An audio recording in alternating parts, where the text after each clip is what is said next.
ಬಿಜೆಪಿಯಿಂದ ಕಿಕ್ಔಟ್ ಆದರೂ ಕೂಡ ಬಸವನಗೌಡ ಪಾಟೀಲ್ ಯತ್ನಾಳ್ ಅವರು ವಿಜೇಂದ್ರ ಮತ್ತು ಯಡಿಯೂರಪ್ಪನವರ ಮೇಲೆ ಹರಿಹಾಯೋದನ್ನು ಮಾತ್ರ ನಿಲ್ಲಿಸಿಲ್ಲ.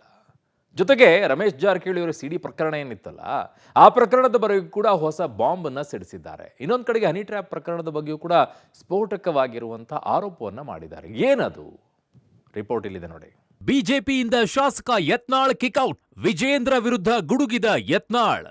ಜಾರಕಿಹೊಳಿ ಸಿಡಿ ಕೇಸ್ಗೆ ಯತ್ನಾಳ್ ಟ್ವಿಸ್ಟ್. ಯಡಿಯೂರಪ್ಪ ಕುಟುಂಬದ ವಿರುದ್ಧ ಬೆಂಕಿ ಉಗುಳುತ್ತಿದ್ದ ಶಾಸಕ ಯತ್ನಾಳ್ಗೆ ಬಿಜೆಪಿ ಹೈಕಮಾಂಡ್ ಪಕ್ಷದಿಂದ ಗೇಟ್ ಪಾಸ್ ನೀಡಿದೆ. ಯತ್ನಾಳ್ ಉಚ್ಚಾಟನೆ ವಿಚಾರದಲ್ಲಿ ಪರವಿರೋಧ ಚರ್ಚೆ ನಡೀತಾ ಇದೆ. ಯತ್ನಾಳರನ್ನ ಪಕ್ಷದಲ್ಲಿ ಉಳಿಸಿಕೊಳ್ಳಲು ಭಿನ್ನರು ಸರ್ಕಸ್ ನಡೆಸ್ತಾ ಇದ್ದಾರೆ.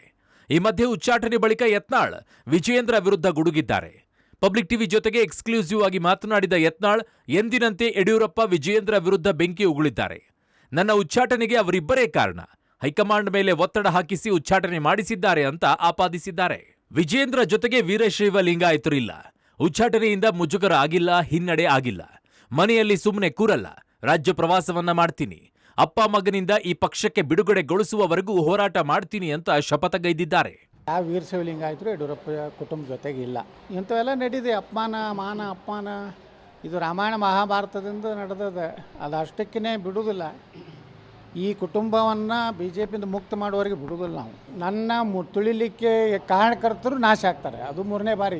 ಆ ಕುಟುಂಬ ಈ ರಾಜಕಾರಣದಿಂದ ಮುಕ್ತ ಮಾಡ್ತೀವಿ. ಉಚ್ಚಾಟನೆಯ ಬೆನ್ನಲ್ಲೇ ಹೊಸ ಪಕ್ಷ ಕಟ್ಟೋ ಬಗ್ಗೆ ಯತ್ನಾಳ್ ಸುಳಿವು ಕೊಟ್ಟಿದ್ದಾರೆ.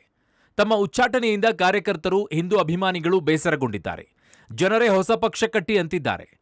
ಹಣ ಕೊಡ್ತೀವಿ ಅಂತ ಮುಂದೆ ಬರ್ತಾ ಇದ್ದಾರೆ. ಹಿಂದೂಗಳ ರಕ್ಷಣೆಗೆ ರಾಜಕೀಯ ಪಕ್ಷ ಕಟ್ಟಿ ಅಂತ ಜನ ಅಂತಿದ್ದಾರೆ ಅಂತ ಯತ್ನಾಳ್ ಹೇಳಿದರು. ಅಲ್ಲದೆ ಅನಂತಕುಮಾರ್ ಹೆಗಡೆ, ಈಶ್ವರಪ್ಪಗೂ ಇದೇ ರೀತಿಯ ಅನ್ಯಾಯ ಆಯಿತು. ಸಿಟಿ ರವಿನ ಯಡಿಯೂರಪ್ಪ ತನ್ನ ಚೇಲಾನನ್ನ ನಿಲ್ಲಿಸಿ ಸೋಲಿಸಿದ.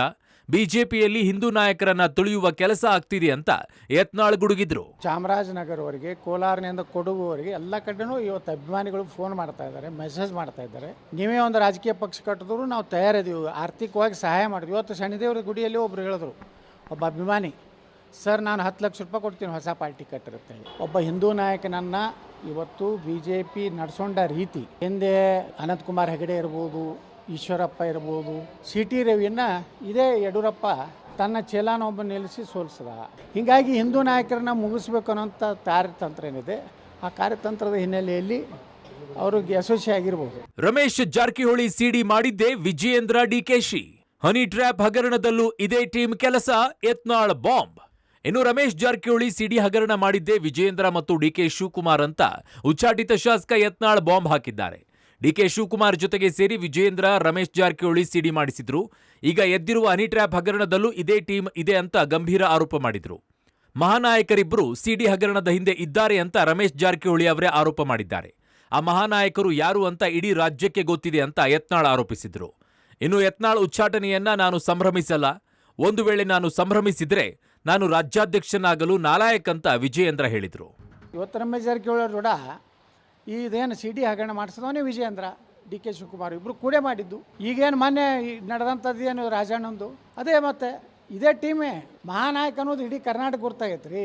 ನಾ ಹೇಳ್ತಾ ಇರೋದು ನೇರವಾಗಿ ರಮೇಶ್ ಜಾರಕಿಹೊಳಿ ಅವರು ಹೇಳ್ಯಾರ, ಇವರಿಬ್ಬರು ಕೂಡ ನನ್ನ ರಾಜಕೀಯವಾಗಿ ಮುಗಿಸ್ಲಿಕ್ಕೆ ಪ್ರಯತ್ನ ಮಾಡಿದವರು. ನಾ ಹೇಳಿದ್ದಲ್ಲ, ಅವ್ರನ್ನ ಮುಗಿಸಿದವ್ರು ಅವರೇ. ಯತ್ನಾಳ್ ಅವರ ಉಚ್ಚಾಟನೆ ಸಂಭ್ರಮಿಸ್ತಕ್ಕಂಥ ಪ್ರಶ್ನೆ ಉದ್ಭವ ಆಗೋದಿಲ್ಲ. ಅಂಥ ಮನಸ್ಥಿತಿ ನನಗೆ ಇದ್ದಿದ್ದೇ ಆದರೆ ರಾಜ್ಯದ ಅಧ್ಯಕ್ಷನಾಗಿ ಮುಂದುವರಿಯೋದಕ್ಕೆ ನಾನೇ ಹೇಳ್ಬಿಡ್ತೇನೆ. ಯಾವುದೇ ಇದರಲ್ಲಿ ಯಾರೂ ಕೂಡ ಇದರಲ್ಲಿಲ್ಲ. ಇವತ್ತು ಪಕ್ಷದ ವರಿಷ್ಠರು ಎಲ್ಲವನ್ನು ಕೊಡೋಕ್ಕೆ ಸಾಕಷ್ಟು ಸಮಯ ಕಾದಿದ್ದಾರೆ. ಒಟ್ನಲ್ಲಿ ಬಿಜೆಪಿಯಿಂದ ಉಚ್ಚಾಟನೆಗೊಂಡಿರೋ ಯತ್ನಾಳ್ ಹೊಸ ಬಾಂಬ್ ಸಿಡಿಸಿದ್ದಾರೆ. ಈ ಮೂಲಕ ಅಪ್ಪ ಮಕ್ಕಳ ವಿರುದ್ಧ ಹೋರಾಟ ನಿಲ್ಲಿಸಲ್ಲ ಅನ್ನೋ ಸೂಚನೆಯನ್ನ ನೀಡಿದ್ದಾರೆ. News desk, public TV.